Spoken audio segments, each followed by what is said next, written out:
আজকে অনেক দিন পরে বাজার থেকে এনেছিল একটা লাউ। আর লাউ কিন্তু যে কোনোভাবে রান্না করলে খুব মজা হয়।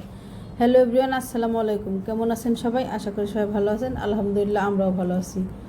তো আজকে অনেক দিন পরে বাজার থেকে একটা লাউ এনেছিল এবং লাউটা কিন্তু খুব সুন্দর ছিল এবং লাউটা একদম জালি ছিল। তো এই লাউগুলো দেখে ভাবছিলাম কি রান্না করা যায়। পরে ভাবলাম যে ঘরে যেহেতু ছোটো চিংড়ি আছে, ছোটো চিংড়ি দিয়ে লাউ দিয়ে রান্না করি। এই লাউ কিন্তু ছোটো চিংড়ি দিয়ে বেশি মজা লাগে। বড় চিংড়ি দিলে তো আর কোনো তরকারি তেমন একটা স্বাদ হয় না, আমার কাছে তেমন একটা খেতে ভালো লাগে না। মনে হয় ছোটো চিংড়ি দিয়ে রান্না করলেই এই লাউ তরকারিটা বেশি মজা হয়। তো যাই হোক, এখানে আমি লাউগুলোকে আগে থেকে কেটে ধুয়ে পরিষ্কার করে নিয়েছিলাম, চিংড়িগুলোকেও বেছে নিয়েছিলাম। আর এই লাউ তরকারিটা রান্না করা কিন্তু খুবই সহজ। আর লাউ কিন্তু মানুষের শরীরের জন্য খুবই উপকারী একটি তরকারি। অনেক অনেক রোগের ক্ষেত্রেও কিন্তু ডাক্তাররা লাউ খেতে বলেন, কারণ লাউ খেলে দেখা যায় যে শরীরে যে পানির ঘাটতি থাকে সেটাও পূরণ হয়ে যায়। তো যাই হোক, এখানে আমি এক চুলায় লাউ রান্না করছিলাম আর অন্য চুলায় করছিলাম লাল শাক ভাজি। কারণ যেহেতু গ্যাস থাকে না, সকালে একটু তাড়াহুড়া করে রান্না করতে হয়। আর দুই চুলায় রান্না করলে আমার জন্য খুব সহজ হয়, রান্নাটাও তাড়াতাড়ি হয়ে যায়। তো এখানে আমি লাল শাকগুলোকে কেটে বেছে পরিষ্কার করে নিয়েছিলাম। আর এই শাক রান্না করতে গেলে কিন্তু অবশ্যই পেঁয়াজ, মরিচ আর রসুনের পরিমাণ একটু বেশি দিতে হয়। অনেকে আছে এই শাকে রসুন তেমন একটা খায় না, আর শাকে কিন্তু রসুন না দিলে শাক খেতে একদমই ভালো লাগে না।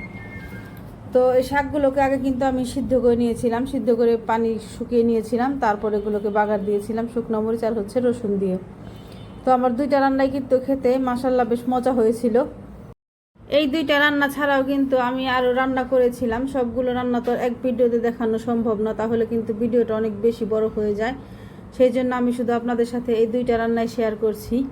আর এছাড়া কিন্তু আমি বাচ্চাদের জন্য ডিমের কোরমা করেছিলাম, একটা ভর্তার আইটেমও করেছিলাম। তো যাই হোক, আমি কিন্তু আপনাদের রান্না শেখাচ্ছি না, জাস্ট আমার দুইটা রেসিপি আপনাদের সাথে শেয়ার করলাম। যদি ভালো লেগে থাকে তাহলে আপনারা মন চাইলে এভাবে বানিয়ে খেতে পারেন।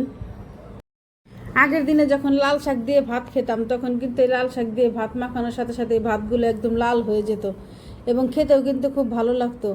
কিন্তু এখনকার শাকগুলো কিন্তু রান্না করার পর আর লাল হয় না, কেমন যেন একটা ফ্যাকাশে কালার হয়। মনে হয় এগুলোর মধ্যে ফরমালিন দেওয়া না কি আল্লাহই জানে। আগের দিনের মতো স্বাদও লাগে না আর আগের দিনের মতো কালারও হয় না। কিন্তু কেয়ার করার, দিন বদলাচ্ছে, যেরকম পাওয়া যাবে সেই রকমই তো খেতে হবে। মন চাইলে তার আগের মতো খাওয়া যাবে না।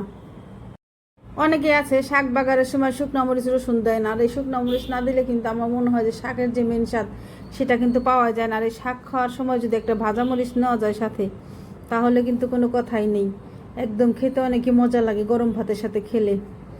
তো যাই হোক, আপনাদের কাছে আমার এই রান্নার ভিডিওটি কেমন লেগেছে অবশ্যই কমেন্ট করে জানাবেন। আর যদি ভালো লেগে থাকে তাহলে ফেসবুক থেকে দেখে থাকলে অবশ্যই লাইক, কমেন্ট ও ফলো দিবেন। আর যদি ইউটিউব থেকে দেখেন তাহলে অবশ্যই একটি সাবস্ক্রাইব করে যাবেন।